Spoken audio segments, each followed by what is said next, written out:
వింటుంటే చాలా సంతోషంగా ఉందండి. ఏమన్నారు? ఏం లేదు, మీ పెద్ద కొడుకి వివాహం అయింది కదా, వినడానికి చాలా సంతోషంగా ఉంది అని అంటుంది మా కోడలు.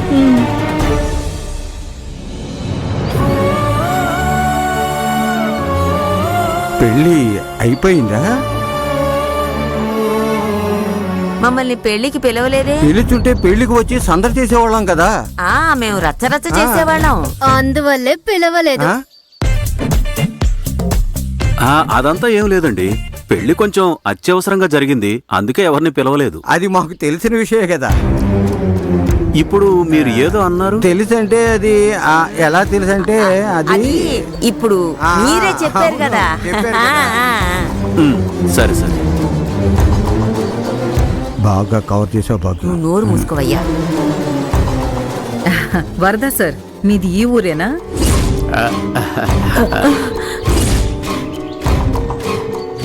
ఓ,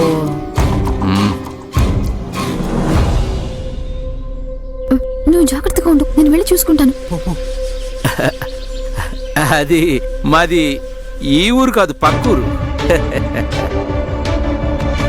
అదే చెప్పాను కదా మేడం, గుళ్ళో పరిహార పూజ చేయడం కోసం వచ్చామని. అవునండి. నాన్న నమస్తే. నాన్న, అమ్మా ఎలా ఉన్నారు? రండి రండి, అందరికి ఎక్కడికి వెళ్ళావు నువ్వు? ఎందుకు ఇంతగా ఆయాసపడుతున్నావు? ఏంటమ్మా అమ్మాయిని అలా బెదిరిస్తున్నావు? అవును కదా, చిన్నపిల్ల గుళ్ళో ప్రదక్షిణ చేస్తూ ఆయాసపడి ఉంటుంది. ఏమ్మా, అది నీకు నచ్చలేదా? అందరూ ఎలా ఉన్నారు? మేము గుళ్ళో పరిహార పూజ చేయడం కోసం వచ్చాం. ఏంటమ్మా సత్య, బాగున్నావమ్మా? ఏంటమ్మా అమ్మా నాన్న రాలేదా? లేదు నాన్న, నళన్ నాన్న బిజీగా ఉన్నారు. అమ్మ ట్రావెలింగ్ చేయకూడదు కదా, మేము దేవి అక్కకి పరిహార పూజ చేయించడం కోసం ఇక్కడికి వచ్చాం. అవునమ్మా, ఇప్పుడే చెప్పారు. నువ్వెలా ఉన్నావు బంగారం? బాగున్నావా? బామా, పెళ్లిలో మనం ఇలాగే మెలిగామా? బామా, కమాన్ బేబీ, హగ్ మీ. ఏంటి చూస్తున్నావు?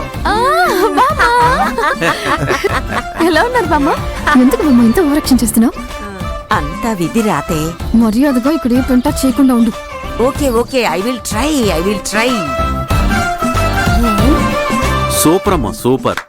ప్రేమంటే ఇలాగే ఉండాలి. మేడం, వైజాగ్ నుంచి ఇంత దూరం వచ్చి మీరు ఈ ఊర్లో పరిహార పూజ చేసేంతగా ఈ గుడికి అంత ప్రత్యేకత ఏముంది?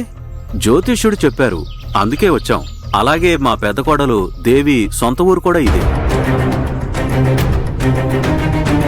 ఓహో, అలాగా. ఇది నా కొడుకు అభిని ప్రేమించి పెళ్లి చేసుకుంది అని వీళ్ళ నాన్న చాలా కోపంగా ఉన్నారు. అందువల్ల వాళ్ళ నాన్నకి భయపడి ఆయన పేరేంటి, అడ్రస్ ఏంటి అని ఒక్క డీటెయిల్ కూడా చెప్పడం లేదు. అందువల్లే వీళ్ళ పెళ్లి విషయం మేము ఊళ్ళో ఎవ్వరికీ తెలియకుండా రహస్యంగా ఉంచాం. వీళ్ళ అమ్మా నాన్నల్ని కలిసి మాట్లాడి వాళ్ళ కోపం తగ్గేలా చేసి వీళ్ళకి ఊరందరినీ పిలిచి పెళ్లి చెయ్యాలి. అందుకోసమే మేమందరం కుటుంబంతో సహా గుడికొచ్చాం. బామ్మ, గుండె నొప్పిగా ఉందని చెప్పి త్వరగా బయలుదేరు. ఏంటి అత్తా గిత్తా? ఉదయం నా గుండె నొప్పి మాత్రం ఇచ్చావా? మాత్రనా? ఇవ్వలేదు కదూ, అందుకే ఇప్పుడు నొప్పి మొదలైంది. ఏమండి, ఏంటి? వీళ్ళు మనతో చర్చించడానికి ఇక్కడికి వచ్చారండి. మాట్లాడకుండా మనమే దేవి అమ్మా నాన్నలని నిజం చెప్పి సమస్యను ముగించేద్దామా? నోర్మువే, అసలు ఇక్కడ ఏం జరుగుతుందో తెలియకుండా వాగుతూ ఉంటాం. ఏం జరుగుతోంది? వాళ్ళేం మాట్లాడుతున్నారండి? ఏం జరుగుతోంది సార్? ఏమంటున్నారు మీ వైఫ్? అదేం లేదండి, దేవి వాళ్ళ అమ్మా నాన్నలు మీకు తెలిస్తే వాళ్ళకి మీరు సహాయం చేయొచ్చు కదా అని చెప్తుంది. అవును సార్, నేను అదే అడుగుదాం అనుకుంటున్నాను. కానీ మీరు పక్క ఊరని చెప్పారు కదా, అందుకనే నేను మిమ్మల్ని అడగలేదు. అవును మేడం, మాది ఈ ఊరు కాదు, పక్కూరు. చాముండేశ్వరమ్మ, మీ నమ్మకాన్ని కోల్పోకండి. ఊళ్ళో నలుగురిని విచారించి చూడండి, అడ్రస్ ఎవరో ఒకరు చెప్తారమ్మా. ఏమయ్య పెద్ద మనిషి, పెళ్ళానికి గుండె నొప్పి వస్తుంది, నీకు పక్క వాళ్ళ విషయాలు ముఖ్యమా? ఒకడివి. అమ్మా గుండె నొప్పిగా ఉందా? అవునరా, బాగా నొప్పిగా ఉంది. నాకు కూడా. బక్కుమంటోందిరా. అయ్యో బామ్మకి గుండె నొప్పిగా ఉందా? బామ్మని త్వరగా ఇంటికి తీసుకువెళ్ళండి. అమ్మా, మెడికల్ షాప్ లో బామ్మకి ఏదైనా మాత్రం కొనివ్వండి ప్లీజ్. ఏ, నేను ఇంకా ఇక్కడే నిలబడ్డానంటే నా గుండె బక్కుమంటోంది.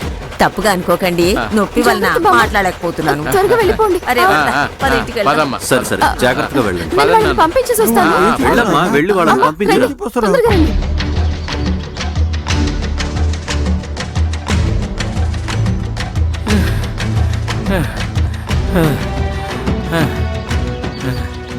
బుజ్జమ్మ ఏంట్రా ఇలా చెప్పబెట్టకుండా ఊరొచ్చేశారు? నాన్న, మమ్మల్ని ధర్మపురి అమ్మవారి గుళ్ళో పరిహారం చేయించాలని చెప్పి చాముండేశ్వరి తీసుకొచ్చింది. వచ్చే దారిలో సడన్ గా ఆ గుడి కాదు ఈ గుడి అని ప్రోగ్రాం మార్చి మమ్మల్ని ఇక్కడికి తీసుకొచ్చింది. ఓ ఆ చాముండేశ్వరి పెద్ద కిల్లాడి లేడీలా ఉంది కదా, సెకండ్కి సెకండ్ టైప్ గా మారుతుందే. అమ్మా, మీ అమ్మ కొంచెం ఉంటే అందరి ముందు నిజం బయట పెట్టేసేది కదమ్మా. అది కాదండి, వాళ్ళు మనతో సామరస్యంగా మాట్లాడి దేవిని కోడలిగా స్వీకరించడం కోసమే వచ్చామని చెప్పారు కదా, అందుకనే నా మనసు కరిగి. అమ్మా, చెప్పింది బాగా అర్థం చేసుకుని మనసుకెక్కించుకో. మొదటి విషయం, దేవి అక్క నేను అక్కా చెల్లెలమనే విషయం వాళ్ళెవరికీ తెలీదు. ఆ, ఇక రెండో విషయం, నేను మీ కూతుర్ని అని వాళ్ళకి అస్సలు తెలియదు కదా. మూడో విషయం, విను. బాగా విను, నళన్ నాన్న నా తండ్రి కాదని వాళ్ళకి తెలీదు. ఆ, ఇందులో ఏ ఒక్క నిజం తెలిసినా కూడా మనం ఇన్ని రోజులు పడిన కష్టం అంతా వృధా అయిపోతుంది. అయ్యో, నా గురించి నాకు దిగులేం లేదు, కానీ దేవి యొక్క గర్భంతో ఉంది కదా, సమస్య ఎంత సీరియస్ అవుతుందో మీరు కొంచెం అర్థం చేసుకోండి నాన్న. మీ మనవరాళ్ల జీవితాల్ని మీరే నాశనం చేసేలా ఉన్నారు. అమ్మా, మా అందరికీ అన్ని విషయాలు అర్థమయ్యాయి. మీ అమ్మ ఒక మట్టుబొర్రా, దీనికి ఏం అర్థం కాదు. అన్ని నిజాలు బయట పెట్టేసేదమ్మా ఇది. నేను నా కన్న పిల్లల్ని చూసి ఎలా ఉన్నారు అని ఒక్క మాట కూడా మాట్లాడకుండా దురదృష్టవంతురాలిగా నిలబడ్డాను. నా ప్రేమ మీకెవరికీ అర్థం కాలేదు కదా. ఇదిగో కోడలా, ఇది సెంటిమెంట్ సమయం కాదు. మనమందరం కలిసి సత్య వెనుక స్ట్రాంగ్ గా నిలబడాలి. సత్య చెప్పేది చాలా కరెక్ట్. ఆమె ఎప్పుడు నిజం చెప్పమంటుందో అప్పటి వరకు మనం ఎవరూ నోరు తెరవనేకూడదు. ఇలా చూడమ్మా కోడల పిల్ల, నీ ప్రేమనంతా మూటగట్టి అటక మీద పడేసేయి. బుజ్జమ్మ, అది సరే, ఏదో దేవికి పరిహారం అది ఇది అని అంటున్నారు కదా వాళ్ళు. ఇంటికి జ్యోతిషుని పిలిచి పరిహారం చేయమని అడిగారు. ఆయన కూడా పరిహారం చెప్పారు. ఆ. కానీ ఎప్పుడు గుడి మార్చారో అప్పుడే నాకు అర్థమైంది నాన్న, ఈ పరిహారం అంతా ఊరికే మాట వరుసకని. మన కుటుంబం గురించి పూర్తి వివరాలు తెలుసుకోవడానికి ఆ చాముండేశ్వరి ఈ డ్రామా ఆడింది అన్న విషయం.